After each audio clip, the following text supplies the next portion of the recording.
Vamos a hacer una pequeña recapitulación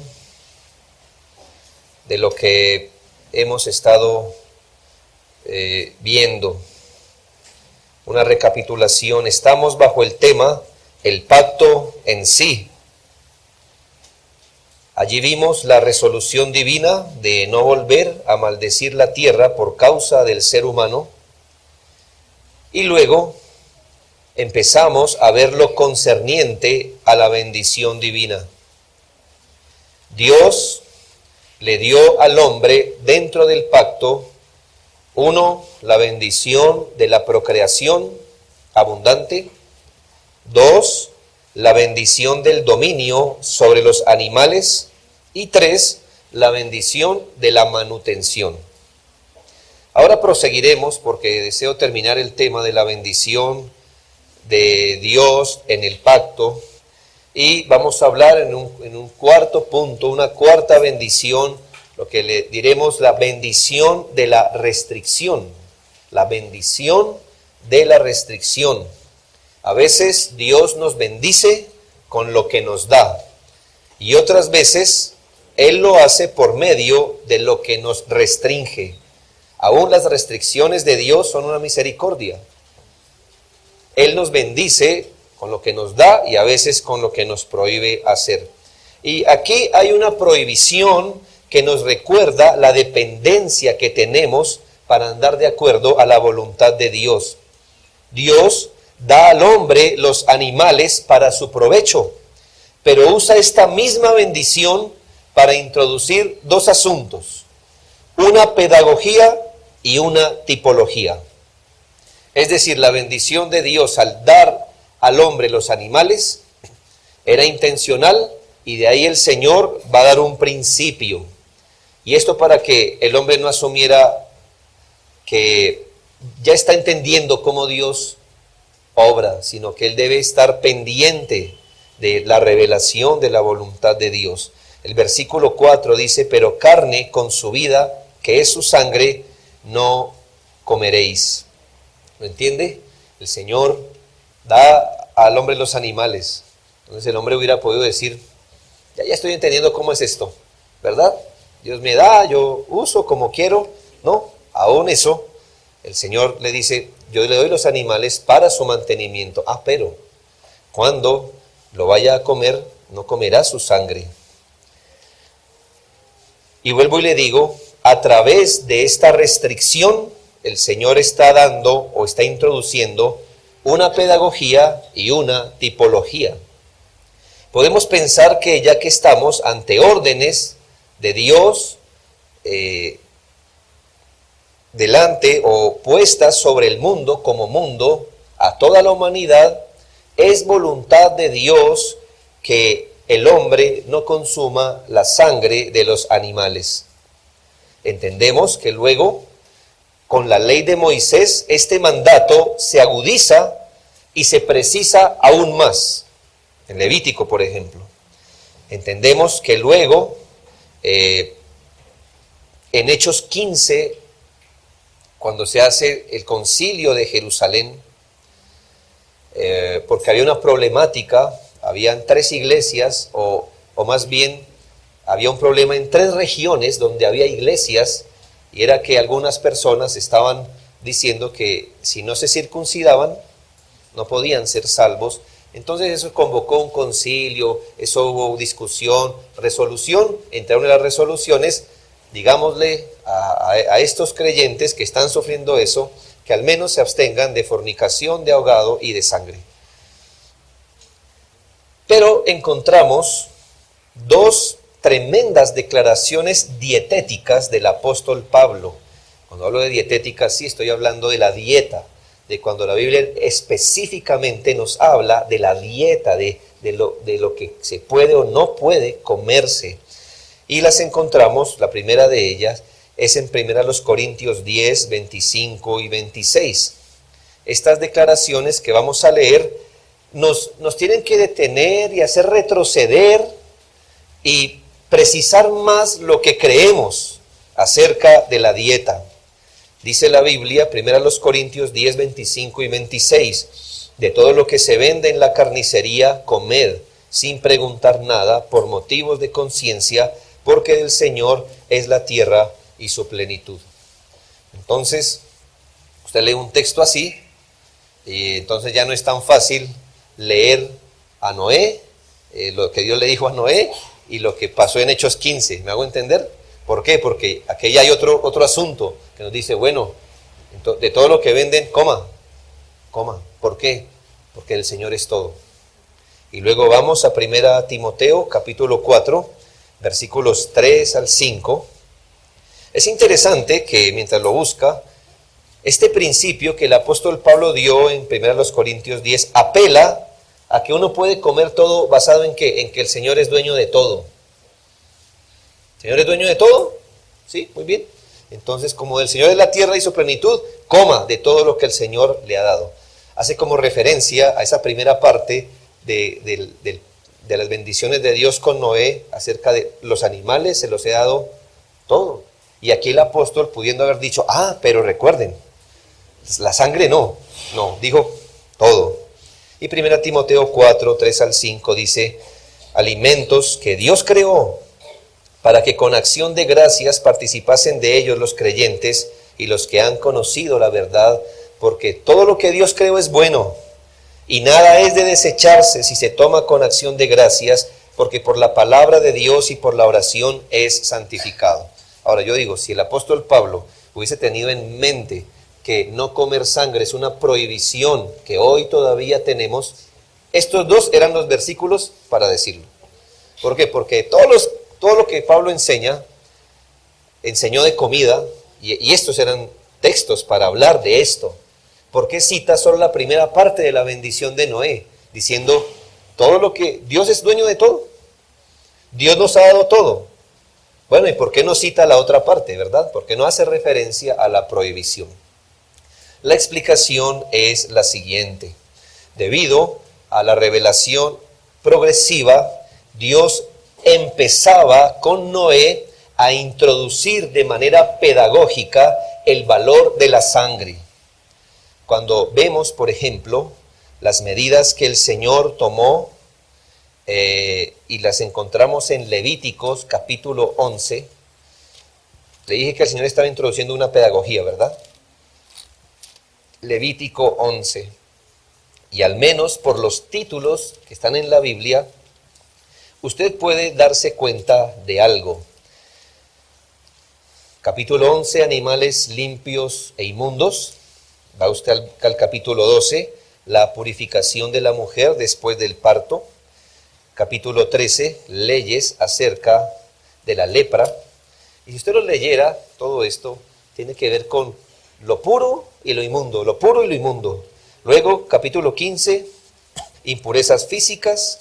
Capítulo 16, bueno, el día de la expiación. En el capítulo 17 está la prohibición de comer sangre. Y luego sigue capítulo 18, actos de inmoralidad. 19, leyes de santidad y de justicia. 20, penas por actos de inmoralidad. ¿Qué le quiero decir? La prohibición de no comer carne de no comer sangre estaba introducida en medio de una serie de reglamentaciones cuya pedagogía está muy claramente revelada en Levítico 11, 46 y 47. Es decir, ¿por qué?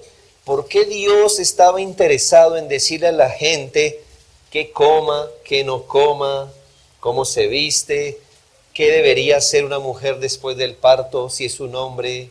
Era distinto si la que daba a luz era una mujer, una hija. ¿Por qué tantas minucias? Y yo creo que este texto nos va a aclarar por qué el Señor lo hacía. Y aquí está la pedagogía.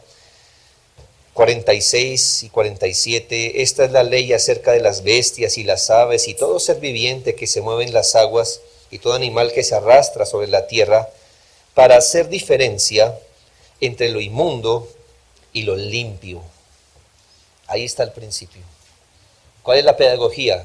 Que Dios quería introducir con todas esas pequeñas y reglamentaciones en todo, que el pueblo aprendiera a distinguir que hay cosas santas y que hay cosas inmundas o profanas. Y Dios se la estaba enseñando al pueblo como si fuera un niño, como si fuera un niño. Es así entonces que, claro, usted hubiera dicho, ¿y por qué el Señor no simplemente le dice, sean santos y no sean impuros? Bueno, Él es un padre, ¿verdad? Y sabe cómo aprendemos nosotros. Así que en casi todo lo que les pone al frente, Él dice, yo quiero enseñarles que ellos hagan la diferencia en que hay cosas santas, Él estaba apuntando era al corazón, y cosas inmundas, pero ¿cómo les enseño este principio para que su corazón sea precavido, para que ellos entiendan el valor de la santidad? ¿Cómo? Cada vez que van a comer, entonces no van a comer de todo, sino que yo les voy a decir que hay animales limpios e inmundos. ¿Me hago entender? En la comida. Que esta mujer va a dar a luz. Muy bien, voy a usar eso también para que ellos aprendan a distinguir que hay cosas impuras y puras. En el vestido, no podemos usar dos hilos para hacer una manta. ¿Por qué?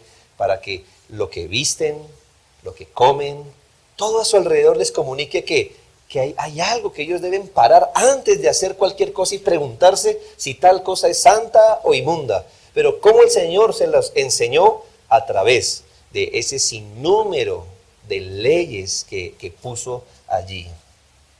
La idea era introducir escrúpulos de vida en el comer, procrear, vestir. Todo tenía esa reglamentación. ¿Con qué fin? Para que aprendan a hacer diferencia entre lo santo y lo inmundo. Claro, hermanos, esa era una pedagogía, vuelvo y le digo, una pedagogía. Así Dios le estaba enseñando al pueblo a hacer tal diferencia. Sí, el Señor apuntaba a una enseñanza espiritual, pero usó esa pedagogía de prohibiciones para enseñarle tal valor. Pero en medio de esta pedagogía, Dios estaba apuntando tipológicamente a cómo vendría la redención del pecado, ya que hablamos de la tipología. La tipología tiene que ver con que Dios en el Antiguo Testamento hace cosas, o manda a hacer cosas, o da leyes, o levanta personajes que le sirven de ilustración de cómo sería la salvación en Cristo, o cómo sería Cristo, o cómo el hombre sería recibido a la comunión con Dios. Es una pedagogía, pero es tipología, es decir, Dios usa algo que es pequeño como una figura para enseñarle al pueblo cómo sería adelante la salvación que les esperaba. Y aquí, cuando el Señor introduce una prohibición de comer sangre, Él estaba yendo adelante para enseñarle al pueblo la forma de cómo vendría la redención. Piense esto. Por un lado, le prohibió al pueblo comer sangre. Por otro lado, estableció que sin sangre no hay perdón. ¿Qué le parece eso? Que el Señor le estaba diciendo, cuando miren la sangre, no miren cualquier cosa. ¿Sí ve? Si se la comen, ¿qué estarían diciendo? La sangre es algo común. Y entonces hubieran sido entrenados a pensar que la redención es algo común. Pero cuando les dice, la sangre ni la toque. Pero cuando venga a la ofrenda, sin sangre, no lo acepto. ¿Lo nota? La quita del uso común para ponerla en un uso sagrado, para enseñarle al pueblo. Él estaba enseñando al pueblo que sin sacrificios sangrientos no habría expiación. Nada de sangre para lo común, pero sangre para la remisión del pecado. Ahora, esta pedagogía llega a su fin y esta tipología llega a su fin. La pedagogía, esta pedagogía de hacer diferencia entre animales, comidas, cosas, llega a su fin cuando el apóstol Pedro escucha en la terraza, Pedro mata y come. ¿Sí ve cómo llega a su fin? ¿Qué dijo el apóstol? Nada inmundo he comido antes. El Señor le dice, Pedro, mata y come. Es decir, Pedro, ya la pedagogía que vine usando hasta el momento, ya cumplió su función. Ahora, el Señor usó este escrúpulo para enseñar que el trato de Dios se abría a los gentiles por la sangre de Cristo, que judíos y gentiles podían entrar a ser parte de un mismo cuerpo, que una sangre mayor a la de los animales estaba por derramarse para la remisión de los pecados, así que ya no había necesidad de tal pedagogía. El Señor le dice a Pedro, mata y come, es decir, toda esa pedagogía ya cumplió su función. Antes, bueno, hoy es más estético, ¿verdad? Hoy usamos brackets, está bien. Antes no era tan bonito la cuestión. Antes era un cable, ¿verdad? No era disimulado para nada. Era un cable que se extendía en los dientes arriba y abajo. A veces era un cable de grueso calibre. O sea, antes nadie decía, yo quisiera usar frenillo. Antes eso era, ya era un suicidio a su estética, ¿verdad? Eso no iba bien. Pero mi pregunta es, ¿para qué son necesarias esos frenillos? Bien, tienen una intención, ¿verdad? Que empiecen a moldear la estructura de los dientes hasta que ésta se endurezca, ¿verdad? Hasta que aprendan a andar solitos los dientes que vinieron desordenados. Pero ¿está diseñado esto para actuar para siempre? No. Cumplido el propósito, se retira. ¿Está bien? Punto. Usted no dice, ay, ahora voy a usar frenillos para siempre. Qué bueno. Nos pasa con las gafas. Vamos a tener que morir con gafas muchos de nosotros, ¿verdad? Pero es otro tema. Mi punto es, el Señor establece unas pedagogías. ¿Para qué? Para enseñarle al pueblo ciertas cosas, para meter al pueblo allí. Si el pueblo miraba la sangre como algo común, entonces luego, cuando el Señor dijera, venga el sacrificio, derrame la sangre, ¿cómo lo hubiera visto? Bueno, tal vez como algo religioso, pero no como algo especial. El Señor le pone al pueblo esta especialidad en la sangre. ¿Por qué? Porque ahí voy a la tipología. ¿Cómo se cumple tipológicamente este escrúpulo de la sangre? Hermano, cuando nuestro Señor Jesucristo aparece y derrama su sangre. Si esto no hubiera sido, usted no hubiera entendido, este es el Cordero de Dios. Porque, ¿qué significa Cordero? ¿Qué valor hubiera tenido si la sangre es común? No, pero este no era cualquier sangre y llega al final tal pedagogía. Ya no hay necesidad de tal pedagogía, pero ya la tipología fue cumplida. Y eso lo sabemos porque cuando el apóstol Pablo hace referencia en Corintios y en Timoteo a las dietas, ¿qué dice? Coma de todo, porque el Señor es dueño de todo. Y por eso hace referencia a la primera parte de la bendición de Noé. Dios le ha dado todo al hombre para que coma, pero no hace referencia a la segunda parte que dice, pero con su sangre no coman. Así que, hermanos, el punto es este. Aún la resolución que se dio en Hechos 15 tiene destinatarios específicos. Hechos 15:23 dice que la carta que se dio a iglesias gentiles para que no comieran carne fue a las iglesias de los gentiles que están en Antioquía, en Siria y en Cilicia. ¿Sí nota que no estaba dada para regir a todo el cuerpo de Cristo, sino solo a 3 regiones? Ahora, hermano, si usted va a comer o no comer carne, a comer o no comer alimentos preparados con sangre, seguramente usted lo hará por otro motivo, pero nunca diga que es porque la Biblia lo prohíbe.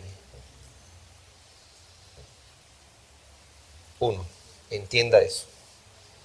No diga, es que ser cristiano me impide comer carne. No, el cristianismo no impide comer sangre. A menos que usted que era un judío y crea que no ha venido el Cristo. Nunca diga que es por religión. Ya usted tendrá sus escrúpulos personales, que no me gusta el color, que no me gusta el sabor, que por la sangre corren enfermedades, que todo eso. Así que si lo va a hacer, hágalo por otro motivo, menos porque cree que la Biblia enseña tal cosa. Y segundo, la decisión que usted haya tomado de no comer carne, sangre, no se la imponga a otro, porque esa es su conciencia, no la mía ni la de otro. ¿Me hago entender? Si usted quiere andar sin comer sangre, hermano, no le haga el feo al que sacó la morcilla, ¿verdad? No lo haga. Ay, que a mí no me gusta, pero es a usted. No le gusta el olor, el sabor, está bien. Pero no le imponga su criterio a otro. Ahora, mi tercero, y con esto acabo lo de la dieta.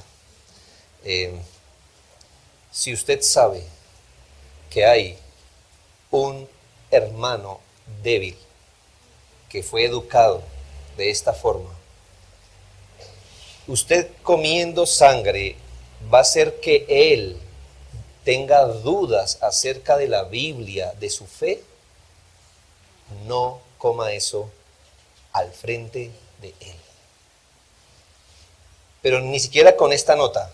Ay, hermano, respeto tu conciencia, no voy a comer carne en frente tuyo, pero en la casa me voy a... No.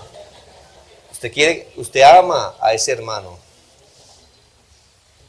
Usted ni siquiera va a hacer gala de eso. Si yo sé que él le lastima, estoy hablando de débiles en la fe, no de gente quisquillosa en la fe, que quieren coartar nuestra libertad, que le gusta que uno coma lo que él come. No. Estamos hablando de alguien débil, alguien que viene a la fe, que tiene problemas, dice, no sé, es que... No, y empieza a tener conflicto en su comunión con Dios, cosas así. Es que, hermanos, ¿cuál es el problema? Ni porque comamos somos más, ni porque no comamos somos menos, pero nos importa más el alma de esta persona. Esa fue la bendición de la restricción, para que la entendamos. Quinto, la bendición de la protección.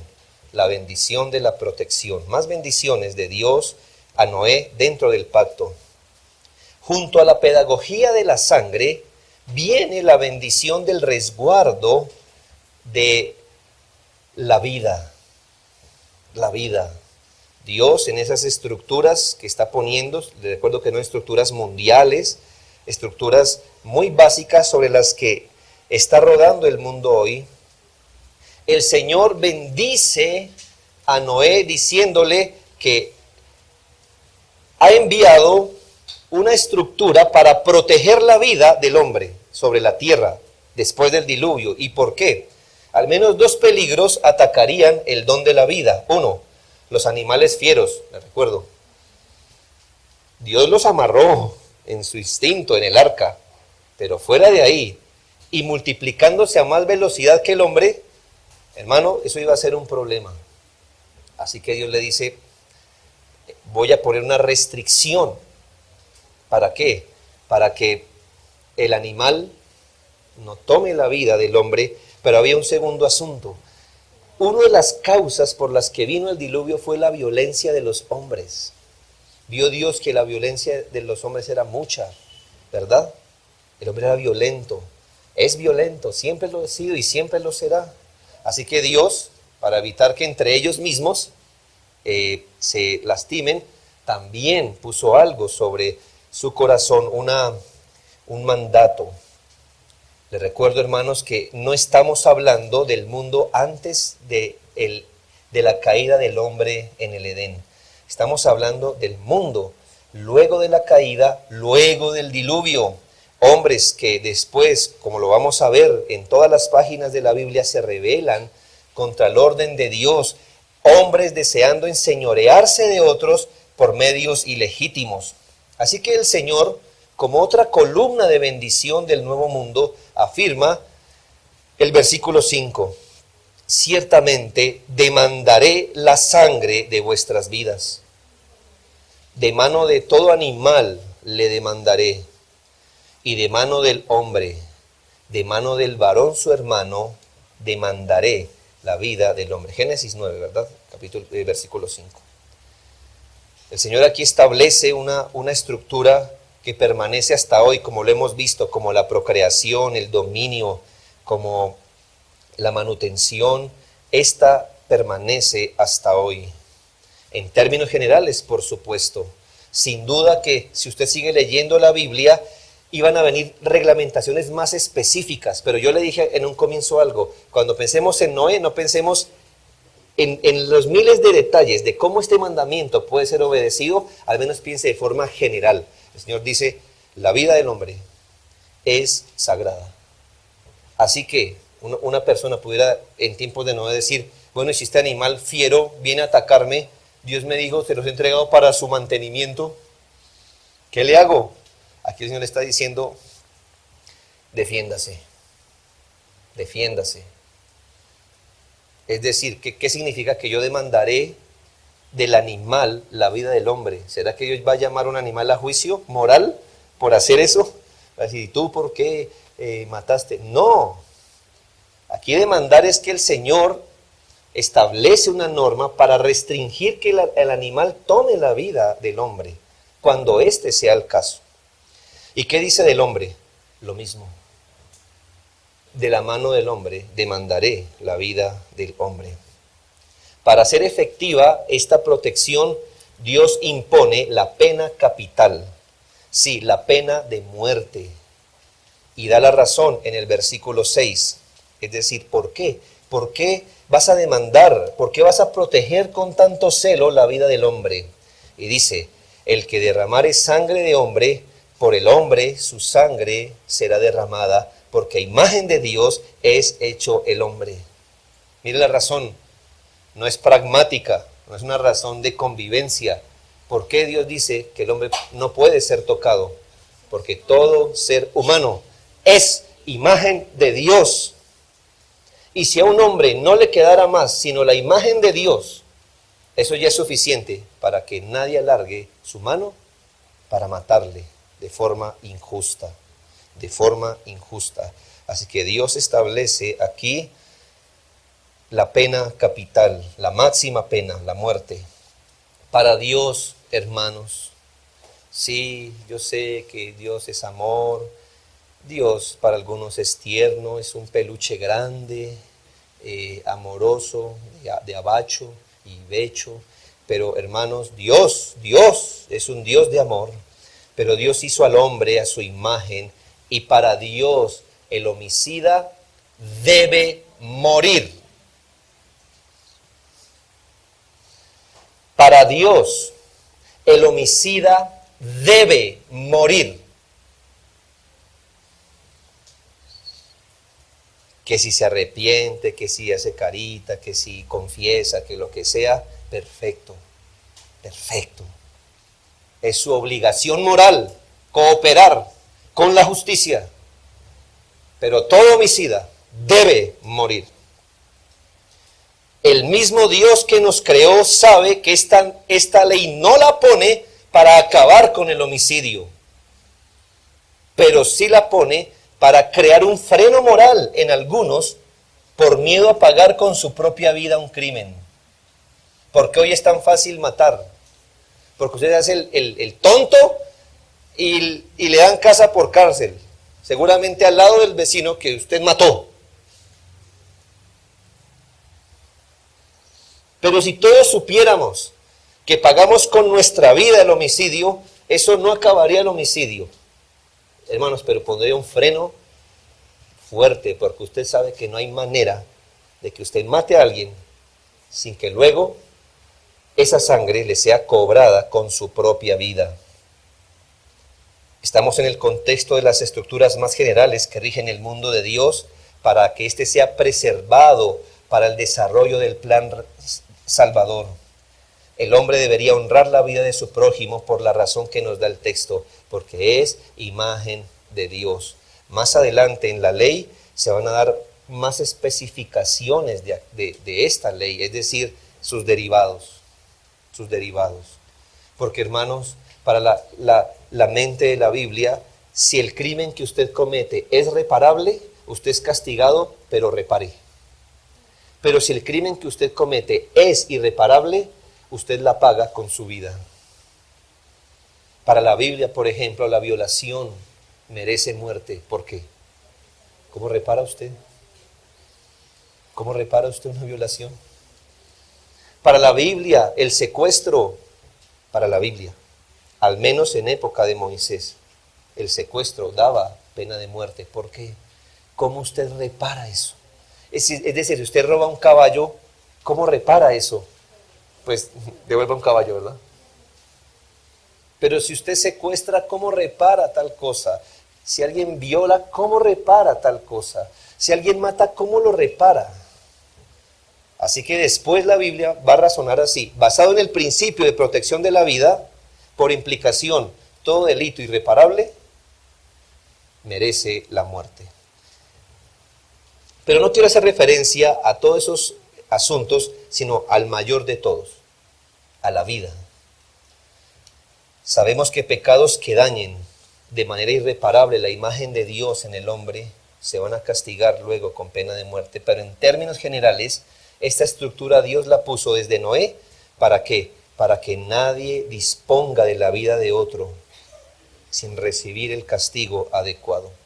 Que sepamos, hermano, pero pongo esa tarea a usted, jamás la Biblia ni el Nuevo Testamento, obviamente está en la Biblia, revierte este principio, jamás se corrige, jamás se revalúa. Jamás.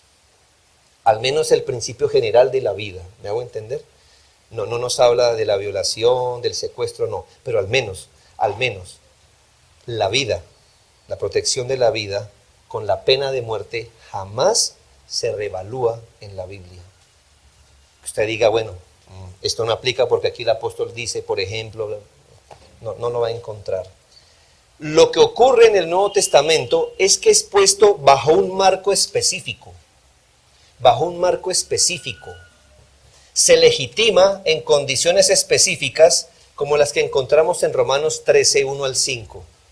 Es decir, el principio no se anula, pero se pone bajo un marco específico. Si usted estaba pensando que el asunto es, este mató, entonces yo puedo matarlo, entonces ya el Nuevo Testamento le dice, bueno, el principio, vida por vida, sigue. Pero mire bajo qué marco. Romanos 13, 1 al 5. Sí, yo sé que a muchos, y sobre todo a los jóvenes de hoy, se les ha enseñado que este texto es de lo más horrible, pero jóvenes y algunos adultos con mente mala revolucionaria. Sométase toda persona a las autoridades superiores. Y un paréntesis aquí. Usted diría, no, pues que ellos no tenían nuestros gobernantes. Esté seguro de eso, tenían peores. Para la época cuando el apóstol Pablo escribe eso, Nerón estaba en el poder. El mismo hombre que empaló a cristianos y los prendió como antorchas. El apóstol dice, sométase toda persona a las autoridades superiores, porque no hay autoridad sino de parte de Dios, y las que hay por Dios han sido establecidas, de modo que quien se opone a la autoridad, a lo establecido por Dios, resiste. Esto es una declaración muy general, y los que resisten acarrean condenación para sí mismos, porque los magistrados no están para infundir temor al que hace el bien, sino al malo. ¿Quieres pues no temer la autoridad? Joven, ¿quieres no temer la autoridad? Haz lo bueno y tendrás alabanza de ella. Porque ese hombre es servidor de Dios para tu bien. Pero si haces lo malo, teme, porque no en vano lleva la espada. ¿Qué significa eso? Que ellos no llevan la espada en vano, que Dios no les dio a ellos las armas para mostrarlas. Eso sería llevarlas en vano, ¿verdad? No, Dios dice, es mi servidor, y no en vano le he dado una espada. Tradúzcame eso a nuestro idioma. Le estoy dando a la autoridad civil el permiso para ajusticiar al malo, aun si fuera por medio de las armas. Sigue diciendo, porque no en vano lleva la espada, pues es servidor de Dios. Puede que él lo sepa, puede que no, pero es servidor de Dios, vengador para castigar al que hace lo malo, por lo cual es necesario estarle sujetos, no solamente por razón del castigo, sino por causa de la conciencia. Sí, hermanos, puede que el mismo magistrado no sepa que es servidor de Dios, puede que hasta sea un ateo, eso no hace ninguna diferencia. Dios lo está usando. Esto está contemplado bajo el marco de cuando ellos usan su autoridad legítimamente. ¿Me hago entender? Legítimamente. Aquí está suponiendo no que los magistrados son cristianos, no que el soldado es cristiano, pero está suponiendo que ellos están velando por el bien y castigando al mal. ¿Tiene conflicto con la empanada de 800,000 pesos? ¿Tiene conflicto? ¿La verdad tiene conflicto? Me gustaría hablar con usted después del culto.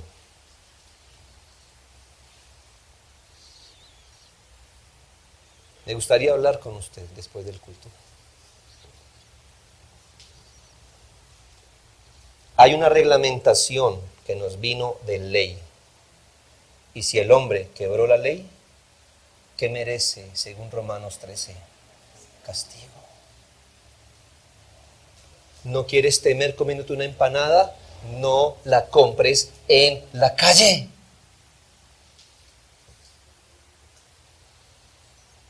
Pero entonces nos deberían poner comparendos a todos. Exacto, exacto. Pero tú y yo hemos debilitado la mano que nos protege. Ahora él va a temblar. Quien debería temblar es el malo. Pero ahora tiembla el policía, el hombre, el siervo de Dios. Él tiembla. ¿Y sabes por qué tiembla? Porque tú y yo lo hemos debilitado, censurándolo. Yo sé que muchos de ellos abusan. Estamos en Colombia, sí. Pero en general, hermanos, ahora él piensa en el policía que tuvo el valor, aunque le llamemos imprudencia hoy, ¿verdad?, de hacer lo que debía hacer, aun cuando nadie más lo haga. Es que la policía es bien mala, ¿no? Mire, me decomisó mis CDs piratas. Son injustos, derecho al trabajo.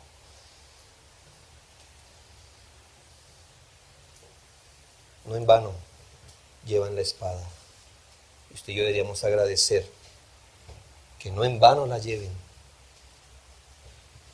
No estamos de acuerdo y oramos cuando la usan injustamente,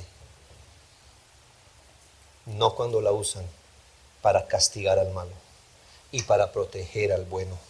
Una niña hace un tiempo le comentó a mi esposa como un acto de gran valentía, porque imagino que en nuestros barrios eso es gran valentía. Llegó el policía, entonces yo me acerqué y le pegué, porque bla, bla, bla, un adolescente. Y eso está bien en su casa, me imagino.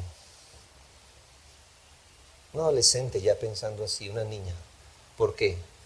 Ya está entrenada a que hay que ablandar a eso. Y luego, ¿qué pasa? Cuando el policía no viene por puro miedo a detener a un ladrón, ¿qué decimos? ¿Y dónde están? ¿Y dónde están? Pero tú mismo lo ablandaste.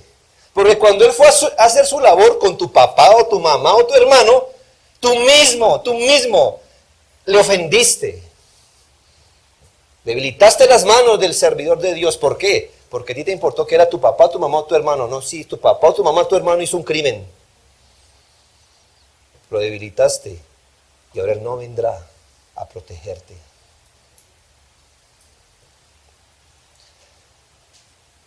Mi punto es, cuando hablemos de pena capital, no es la autorización para que personas a monto personal o individual venguen la muerte de alguien.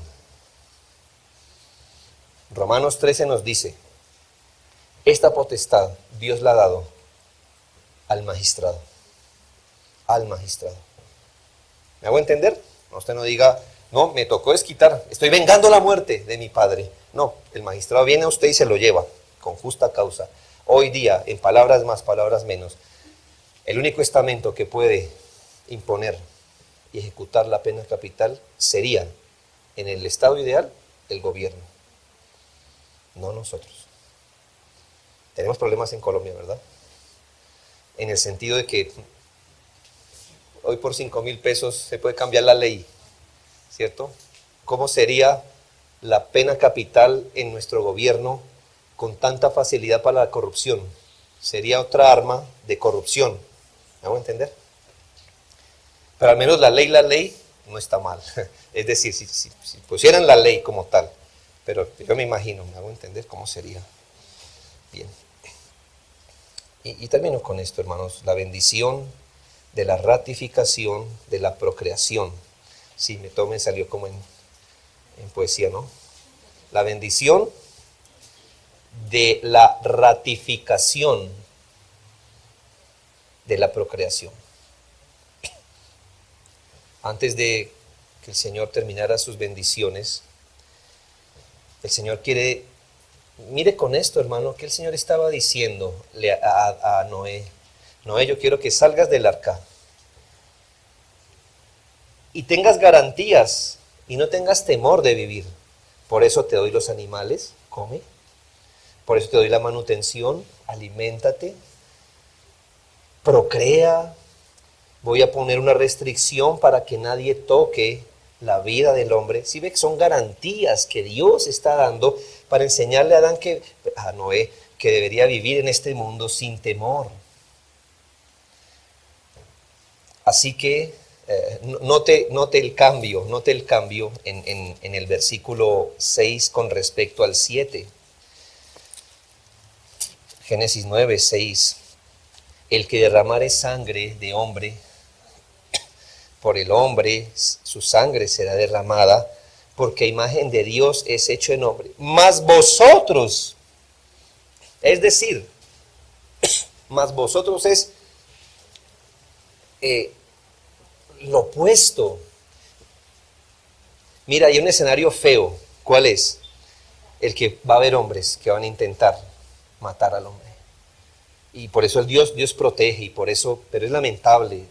Es decir, Dios va a decir, yo demandaré la vida, porque eso va a pasar.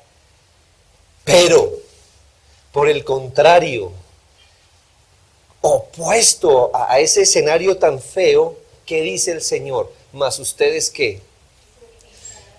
Fructificad y multiplicaos. Es decir, que la realidad de la violencia, aun cuando la gente salte el límite de Dios, que no le dé temor procrear en la tierra. No le dé temor. Porque entonces, ¿qué está usted diciendo? Que no importa las garantías divinas. Usted se va a centrar en la parte oscura del plan. ¿Sí? Piense esto. Usted hereda esta mansión. Esta. Pero encuentra que en una pared hay un hueco, está feo, por ahí se entra la lluvia. Entonces usted todos los días que viene a pensar si toma o no esta herencia, mira el hueco y dice, no, pero es que este hueco, no, se entra el agua, mire esa humedad. Usted va y piensa, y otro día viene y entra rápido y busca el hueco. El hueco, es que si no hubiera, ¿qué estaría diciendo usted? Sí, ese es un problema. Pero mire todo lo que tiene. Lo que está diciendo es, mire el mundo, los animales, mire mi buena voluntad, mire esto. Sí, tendremos que lidiar con el problema del pecado y la violencia. Pero ustedes no hagan su vida alrededor de eso, sino alrededor de las demás garantías que les estoy dando. La procreación es un don, pero es una bendición, es voluntad de Dios, hace parte de los planes divinos, por lo que los alicientes deberían quitarle el miedo a las parejas de pensar en tener hijos. No me salga con la excusa que el mundo está violento, que usted es más misericordioso, de tener un hijo en un mundo tan violento. ¿Sabe? Cuando usted hace ese comentario, usted está dirigiendo eso dedo a Dios, porque Él sigue permitiendo la procreación en un mundo tan injusto y tan violento, ¿no es así? Al fin y al cabo, ¿le enseñará a usted misericordia a Dios? No, descubra su corazón, sea sincero, no es misericordia. Si fuera usted misericordioso, ya hubiera hecho algo por los que en esta comunidad o en el barrio aguantan hambre y sufren violencia. Lo suyo no es la misericordia, lo suyo quizás es la incredulidad, el materialismo, la mundanalidad. Hermanos,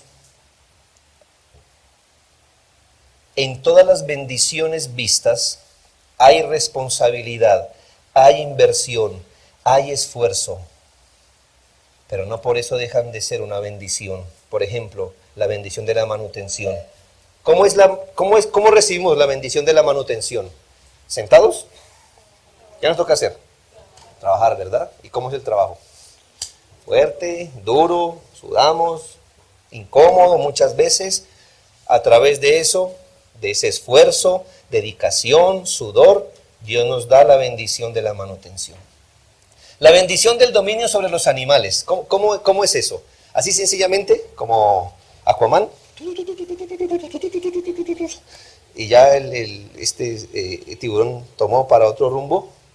No. ¿Cómo domesticamos un animal? ¿O cómo nos defendemos de los animales? Pues nos toca hacer inversiones, nos toca esforzarnos, nos toca hacer lo que tengamos que hacer. Aún así, es una bendición tener dominio sobre los animales. La protección de la vida. ¿Qué tiene que hacer usted, hermano, para cuidar su vida de los hombres violentos? ¿Verdad? Poner la rejita, eso no es caro, eso no es barato, perdón. Poner la rejita, poner la alarma, poner la cámara, comprar la maleta con el candadito, etcétera. ¿Hay que invertir? Sí. ¿Hay que esforzarnos? Sí. Pero así nos viene la bendición de la protección. Ahora, ¿por qué nos detenemos a la procreación solo porque trae cuidados, prevenciones, trabajos o inversiones? Es lo mismo. Es una bendición, sí. Le toca invertir, cuidar, esforzarse, sí, pero es una bendición. Y como en el anterior, la Biblia jamás revoca el principio de la procreación. Lo dejo aquí para que usted luego, cuando vea el video o escuche el audio, lea 1 Timoteo 5:10, 1 Timoteo 5:14, 1 Timoteo 2:13 al 15, 1 de Pedro 3:7. Por ejemplo, tanta bendición es la maternidad que entre los estímulos de Dios para los hombres, para que tratemos bien a nuestras mujeres, es entre otros. Es decir, si usted quisiera proteger a una mujer, ¿qué hubiera dicho? Ay, mire, protéjala porque... Bueno, escuchemos cómo Dios nos anima a los hombres. ¿Con qué nos anima a proteger a una mujer? Vosotros, maridos, igualmente, vivid con ella sabiamente, dando honor a la mujer como a vaso más frágil y como a coherederas de la gracia de la vida. Es un honor. Es decir, cuidadito cómo la trata, porque es que yo le di un privilegio a ella que usted no tiene. Sí, hombre, Dios bendijo a una mujer con algo que usted no tiene, así usted quisiera. Que eso le amarre el corazón para decir, la mujer debe ser tratada de otra forma. Sí, niños, muchachos, no le damos palmadas a las mujeres en la espalda, no jugamos cuerpo con ellas. Hay que decirle a las mujeres también eso, ¿verdad? Son niñas, vamos niñas, son niñas. Ustedes no se le montan a tuta a los hombres, a jugar caballo, no. Pero hombres, son mujeres. Y entre otras cosas, ¿qué debe pensar usted? A la mujer Dios le dio una bendición que la hace merecedora de que no la trate como a un hombre. Entre otras cosas, ¿cuál? Que ella puede tener hijos. ¿Sí ve? Mire cómo razona Dios. Saca a relucir la maternidad. ¿Para qué? Para decirnos, cuidado, cuidado. Eso no es una bendición, la procreación. Sí, ¿verdad? Sí es. Y nunca el Nuevo Testamento revoca tal cosa. Oremos, mis hermanos, dando gracias al Señor